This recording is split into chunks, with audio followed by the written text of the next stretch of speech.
And 2020 was Rockford's deadliest year. You've already heard the number, 36 people killed in our city.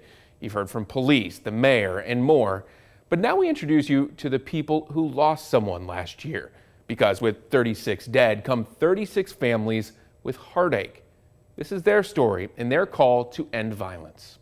How do you put a lifetime into a 5-minute news story? This interview is so short when it comes down to what her and I have to say. What about 3? I don't know. I just take it a day at a time. Or 4? Grieving has become a companionship of mine. I often grieve. I just pray. Or 36? My brother gone. My other brother gone. It's more people gone. It's a whole story to tell about 2020. This is that story. Rockford's deadliest year may be done, but the pain still pierces the people who lost loved ones last year. When we lost him, a lot of people lost him.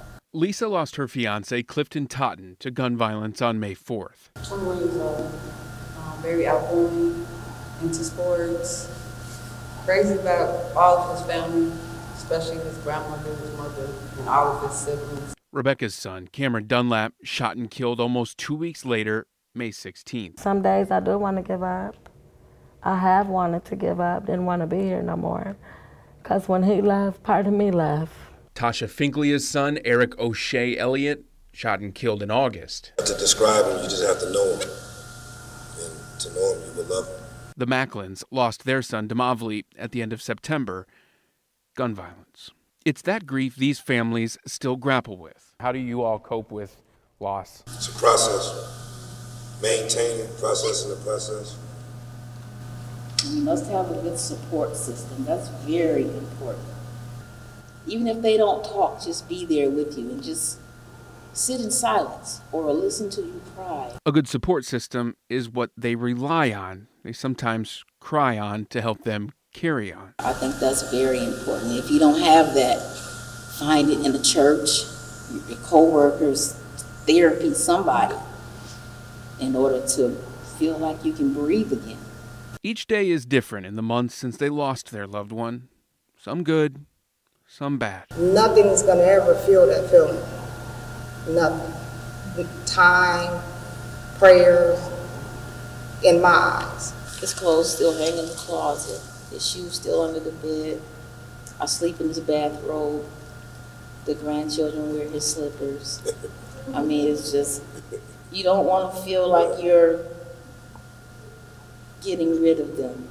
And you keep those things close to you. Is it a memory thing or is it a moving on thing?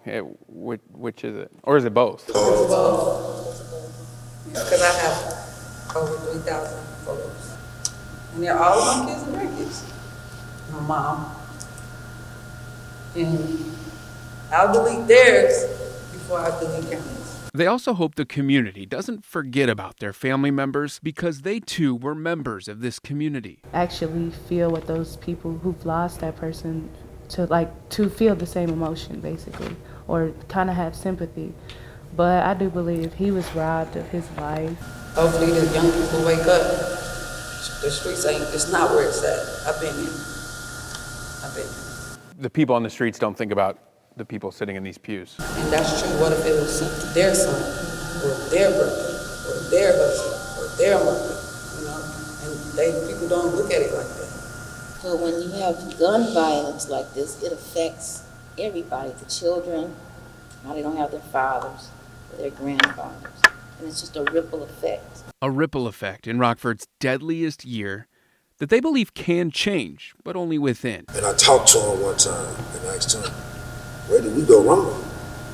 What did we do wrong? Like, it ain't you, Dad. It ain't moms. It ain't nothing that y'all did wrong. It's just me. So if the message, as far as a father from the streets, son losing to gun violence, the dad didn't react, if that could be a message, there you go.